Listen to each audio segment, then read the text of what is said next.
Hello అండి, welcome to my channel. మీరు మన ఛానల్ ఫస్ట్ టైం కనుక చూస్తున్నట్టయితే లైక్ చేయండి, సబ్స్క్రైబ్ చేయండి, ఇంకా షేర్ కూడా చేయండి.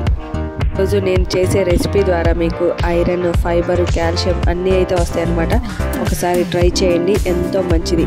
ముందుగా నేను ఇక్కడ రాగుల్ని ముందు రోజు నైటే పెట్టుకున్నాను. ఇంకా బాదం కూడా నానబెట్టాను అనమాట.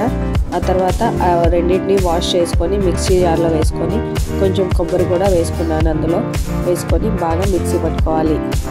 ఆ తర్వాత మనం దాన్ని ఇలా ఒక క్లాత్ వేసుకొని వడైతే వేసుకోవాలి. అప్పుడు అందులో నుంచి పాలు అయితే వస్తాయి అన్నమాట. చూడండి, ఇలా వస్తాయి పాలు అనేవి.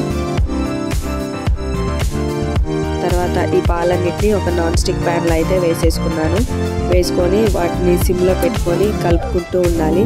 అందులో కొంచెం ఉప్పు, బెల్లం కూడా వేసుకొని యాలకుల పొడి కూడా వేసుకోవాలి. వేసుకొని కలుపుతూనే ఉండాలి అడుగంటకుండా.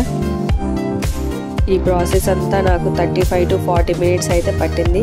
తర్వాత నేను ఇందులో కొంచెం నెయ్యి, కొంచెం ఆయిల్ వేసుకుంటూ బాగా కలుపుకున్నాను అనమాట.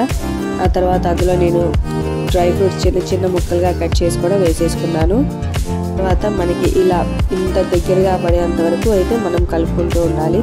చూడండి, ఈ కన్సిస్టెన్సీ వస్తే సరిపోతుంది.